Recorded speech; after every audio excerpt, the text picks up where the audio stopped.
السلام عليكم شباب، شلونكم؟ شلون الصحة؟ إن شاء الله بخير. يوم جيناكم مقطع جديد، تقليد زليخة بالصوت والصورة وليس فقط بالصوت. لكن هذه المرة مو كرار زليخة وإنما ولد شاب من سوريا. وما أريد أطول عليكم، أتمنى من عندكم الاشتراك واللايك وتفعيل زر الجرس حتى يوصلكم كل جديد ويوصل أكثر عدد من المتابعين. طبعا راح نشوف المقطع أنا وياكم، نبدأ المقطع. ألا تسألني عن جاهي وجلالي كيف ذهب الشكل نفس الشكل. ألا تسألني عن حسني وجمالي أين أنا بهذه البرهة القصيرة إلا رؤية يوسف وبعدها الموت.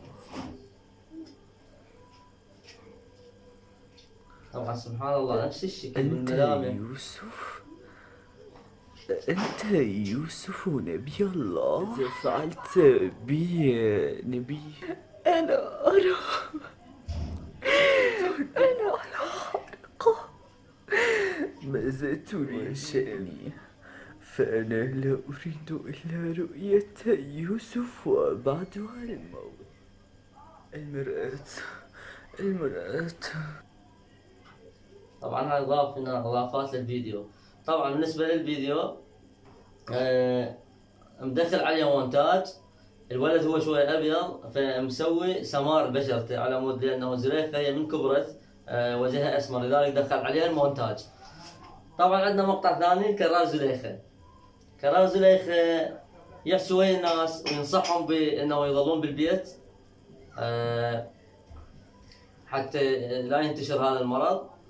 فبطريقة المعلقين فهد العتيبي وغير فهد العتيبي، اكو معلقين كرة قدم اكو بيهم يعرفون كرة القدم، فهو يعلق اصواتهم بس شنو ينصح بالحجر بالبيت. فنسمع هذا المقطع ونبدا وياه.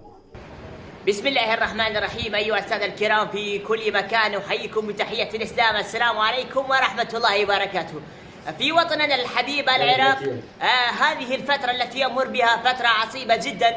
نرجو منكم التفضل بالالتزام بتوجيهات وزارة الصحة والبيئة لجميع الأمور التي يقولونها، مثل الالتزام بالحظر المنزلي وغيرها.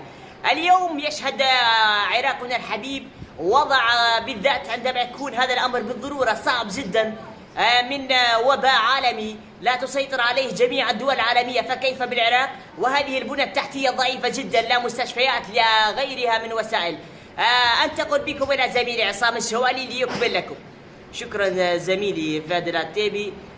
نرجو من العراقيين أجمع هذا البلد الحبيب طالما عودنا على التاريخ والحضارات.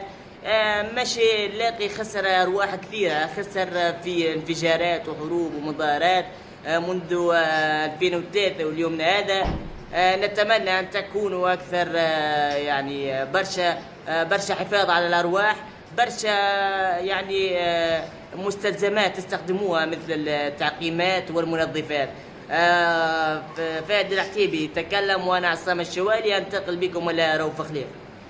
مشاهدينا الكرام في وطننا الحبيب العراق، مرحبا بكم.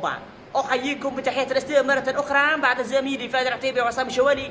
نرجو منكم الحفاظ على أنفسكم وأرواحكم الغالية لدينا، بالأخص أن العراق بلد حضارات، بلد تاريخ منذ أزمان بعيدة. لا تخرجوا إلى الشوارع، لا تخالفوا الحظر التجوال، بالأخص في مدينتنا الحبيبة بغداد ومدينة الصدر التي كثر الحديث عنها في الآونة الأخيرة من فرض أو ضرب الحظر التجوال الذي فرض عليها.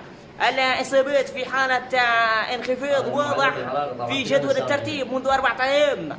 إن شاء الله تزول هذه الغمة عن هذه الأمة. الآن هنا صوت عراقي معروف كثيرا، رعد نايل يكمل معكم. شكرا للزميل فهد العتيبي وعصام الشوالي، وشكرا من القلب إلى التونسي روف خليف لهذه الاهتمامات على شعبنا العراقي. امان يا رب يا امان. ليش هيك يصير دمنا؟ لا قتلنا ولا ظلمنا. نتمنى شباب انه هذا المقطع نال اعجابكم، والسلام عليكم ورحمة الله وبركاته.